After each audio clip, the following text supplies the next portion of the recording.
So when God created the man, these three things I mentioned were all operational in his life. The man was in a realm that overlapped into the heavens and into the earth. So he was functioning at the divine height. Eden was not just a place, it was a convergence point. So when the man was in Eden, he was actually functioning both in the realm of God and in the realm of the natural. That was why God didn't need permission to come into Eden. God just walked into Eden. You don't know where he came from, you don't know where he went out from, because Eden overlapped into the heavens. So the man was functioning at the God height while he was in Eden. Number two, the man was functioning with the authority of God. He said, let them have dominion.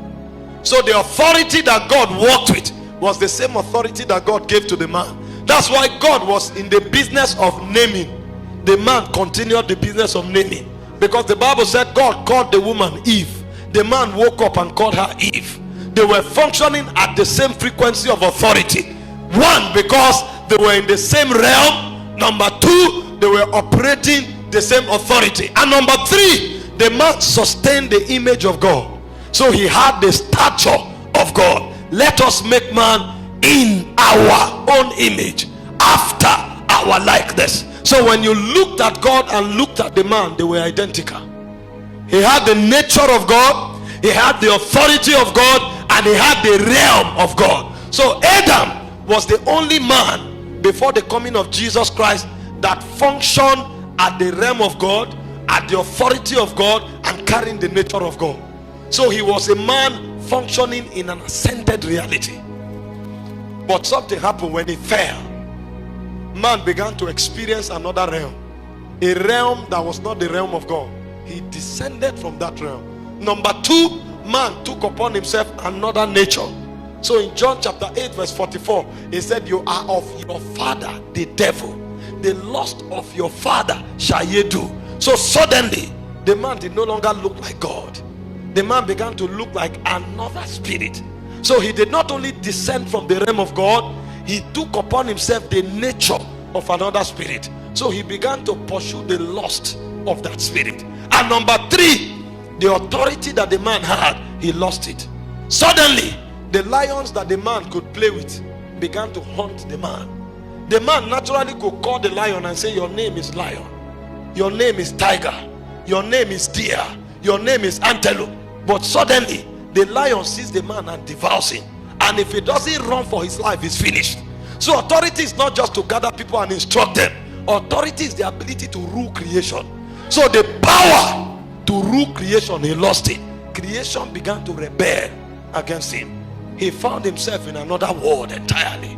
So there was a necessity for a journey back from a descended realm, a journey from a realm without authority, and a journey from a denatured realm back to the realm of God, to the authority of God, and to the nature of God.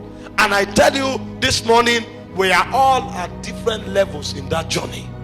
The realm where you function from is not the realm where I function from. The realm where you function from, perhaps if you wake up in the morning, angels come to sing with you and they worship with you in the morning, and it's natural to you. The realm where I function from, maybe when I wake up, I may need to pray in tongues for 2 hours. I may need to sing for 1 hour to be able to begin to sense the atmosphere of heaven. But there's another man that while he's sleeping, angels are tapping him. It's time to wake up. And that man wakes up into a company of angels, and they are worshiping God.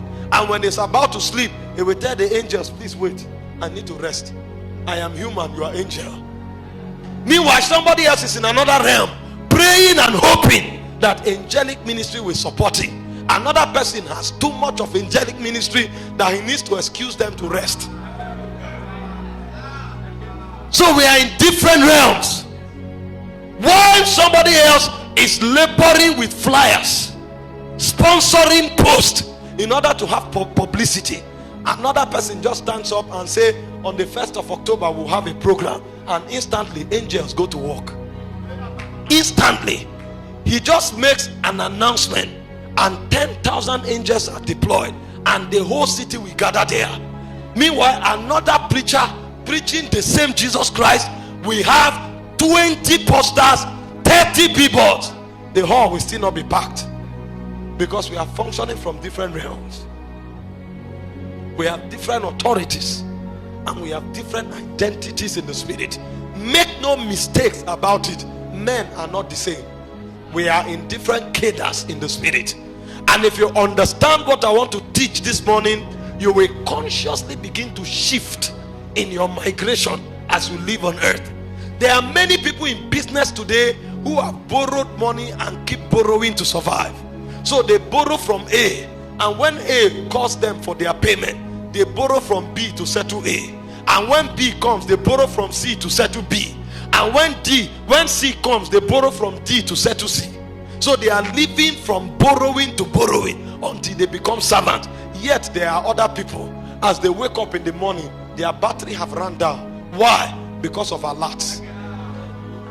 They are receiving alerts until their batteries have run down. And then you are wondering, what are they doing? They are functioning from an ascended realm. So men count it a privilege to give to them. There are other men that they wake up and there are 1,000 business proposals. They are looking for which one to choose. It's a realm. When you step into that realm, you will discover that things work effortlessly. It's just waiting for you to command and it will happen. But you need to pay attention consciously to grow into those realms. The reason people struggle is because we no longer pay attention to growth. We pay attention to results. So men are trying to achieve what they don't have the capacity to walk in. If you jump, you will come down. But when you grow, you will stand. Come up here, that is not just an experience. It's not just an encounter. It's a realm that you live in because you have grown in stature to stand in that realm. Are we together? I want you to calm down so you will hear what I'm saying. Yesterday we began with the move of power. People were screaming, people were on the floor. But I want to teach you things you will walk with. You were created to walk in the realm of God, to walk in the authority of God, and to sustain the stature of God. He said, this is the mystery of godliness. This is the mystery of godliness. He began to show us the route that we will follow to come into the fullness of the ascended life. He said, God became flesh. That means what God did was that God descended from the highest to the lowest. God became flesh. That was the mystery of godliness. That God descended from the dimension of the divine and he took the dimension of ordinary mortals. He said he was justified in the spirit, preached among men, and after the whole route, he said he was received back into glory. So what God did was that God became man so that man will become God. What God did was that God descended so that God can ascend. Before God wore the garment of man, he was a spirit being. The Bible said in the beginning was the Word. The Word was with God and the Word was God. The same was in the beginning with God. All things were made by